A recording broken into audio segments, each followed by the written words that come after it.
Story ভ্যানের নতুন আরেকটি এপিসোডে সকলকে স্বাগতম। বন্ধুরা, আমাদেরকে অসংখ্য রহস্য ঘিরে রেখেছে। মানুষ প্রতিনিয়ত সেই রহস্যগুলো উদ্ঘাটন করছে, কিন্তু তবুও কিছু রহস্য থেকেই যাচ্ছে। এমন একটি রহস্য ভারতের উত্তরাখণ্ডে, আজ জানাবো সেই বিষয়ে। তো চলুন শুরু করা যাক আজকের এপিসোড। ভারতের উত্তরাখণ্ডের সমুদ্র পৃষ্ঠ থেকে প্রায় ৫,০০০ মিটার উপরে একটি হ্রদ আছে, যাকে কঙ্কালের হ্রদ বলা হয়। এই হ্রদের তলদেশে কয়েকশত মানুষের কঙ্কাল পাওয়া গেছে। এটা একটি বড় রহস্য যে এগুলো কাদের কঙ্কাল, কিভাবে এগুলো এখানে আসলো, এরা কিভাবেই বা মারা গেল।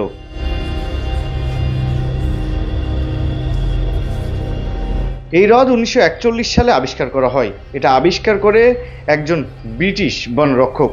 এরপর এখানে ধীরে ধীরে অনেকগুলো কঙ্কাল আবিষ্কার হতে থাকে।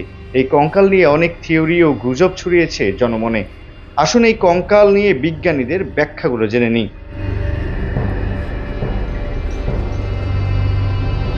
প্রথম দিকে ধারণা করা হয়েছিল এই কঙ্কালগুলো জাপানি সৈনিকদের। তারা দ্বিতীয় বিশ্বযুদ্ধ চলাকালে এখানে এসেছিল। অতঃপর প্রচণ্ড ঠান্ডায় এরা মৃত্যুবরণ করে। কিন্তু গবেষণা করে জানা গেল এগুলো জাপানি সৈনিকদের কঙ্কাল নয়, কেননা এগুলোর সাথে কোনো আধুনিক অস্ত্র বা যন্ত্র পাওয়া যায়নি। পরীক্ষা করে দেখা গেছে এগুলো অনেক পুরাতন কঙ্কাল। আরেকটি ধারণা করা হয়েছে যে এখানে হয়তো কোনো ধর্মীয় কারণে সম্মিলিত আত্মবলিদানের ঘটনা ঘটেছে। এই ধরনের ঘটনা ইতিহাসের আগেও ঘটেছে, কিন্তু এই কঙ্কালগুলো পুরো হ্রদ জুড়ে ছড়ানো ছিটানো ছিল, এক জায়গায় একত্রে ছিল না। ২০০৪ সালে ভারতীয় ইউরোপীয় বিজ্ঞানীগণ এর কার্বন ডেটিং পরীক্ষা করে। এরপর তারা জানতে পারে যে এই কঙ্কালগুলো ৮৫০ খ্রিস্টাব্দের। কিছু কঙ্কালের খুলিতে ফাটল দেখা গেছে, যার দরুন অনুমান করা হচ্ছে যে এদেরকে পিছন থেকে আঘাত করে মারা হয়েছিল। কিছু গবেষকের ধারণা এখানে প্রচণ্ড রকমের শিলাবৃষ্টি হয়েছিল, যার ফলে লোকজন অনেক জখম প্রাপ্ত হয় এবং মারা যায়।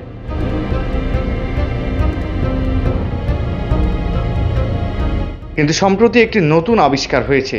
এই আবিষ্কারে আরও নতুন একটি রহস্যের জন্ম দিয়েছে।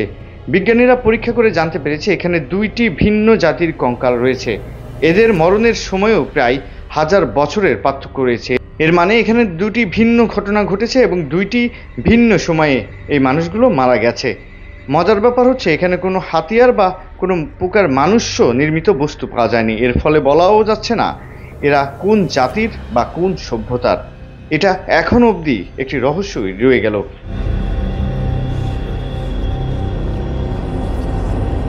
বন্ধুরা, এই ছিল আমাদের আজকের এপিসোডে। কেমন লাগলো জানাতে কমেন্ট করুন, এবং যারা নতুন এসেছেন তারা চ্যানেলটি সাবস্ক্রাইব করে দিন ও বন্ধুদের কাছে শেয়ার করে দিন। আবারও দেখা হবে নতুন এপিসোডে। ততক্ষণ ভালো থাকুন, এই কামনা।